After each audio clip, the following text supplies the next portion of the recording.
I became a prolific reader. I taught myself out of pain. I did a lot of writing. I did a lot of things that, you know, just to try to break up the time and space because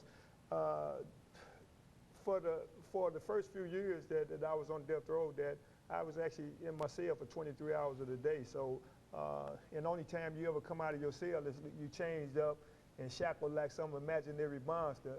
And when you come out of your cell, you got 2 officers escorting you everywhere you go, and you can't walk 50 feet without turning a circle because the death row unit out at River Green Prison is Unit 2 actually.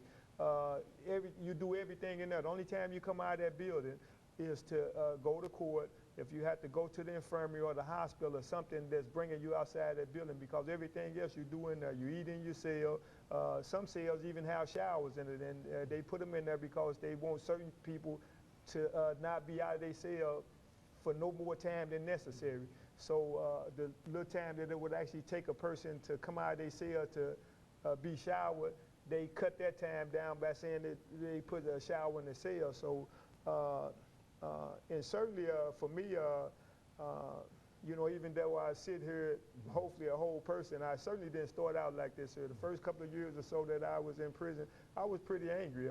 And I don't think I ever lost my anger. I think that what happened for me was that a couple of years into my imprisonment, my mother was actually killed in a car accident.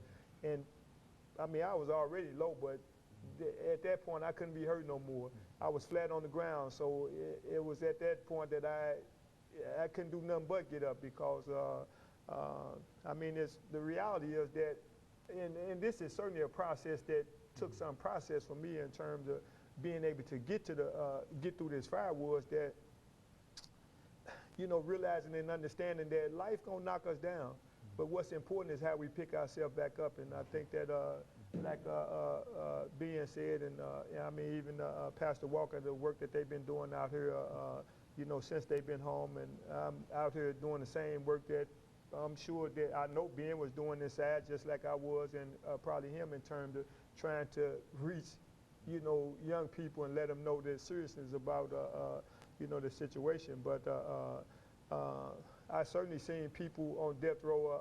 I got a good friend out there that they have to give them a shot once a month.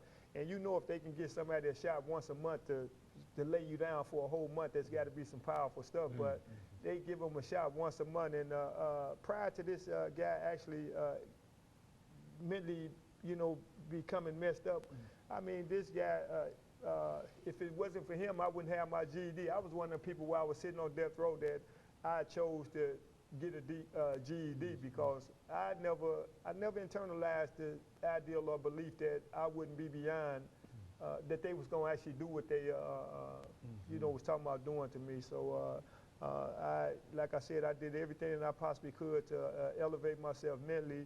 And you know, while I was on death row, me and a couple of guys, I don't know if you guys remember, it was a kid in 1995, I think his name was James Rollins. He was actually killed. He was 13 for a starter jacket by another kid. And it was at that time, me and a couple of other guys on death row, we actually started this organization called Brother United and Proud.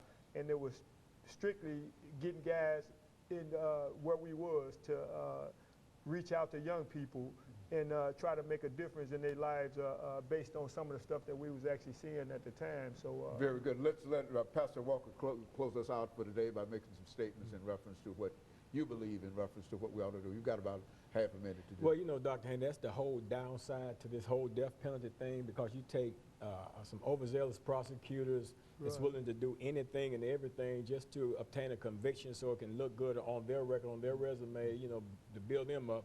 But and then send some young black man or some young white man or some young white black woman, for that regard, in that respect, to the prison system for no apparent reason at all. And it's a bad situation, Dr. Haney, that should be looked in, should be corrected, because now you take, this man spent 20 years on death row and then another 8 years in the prison system before he was finally released from the system.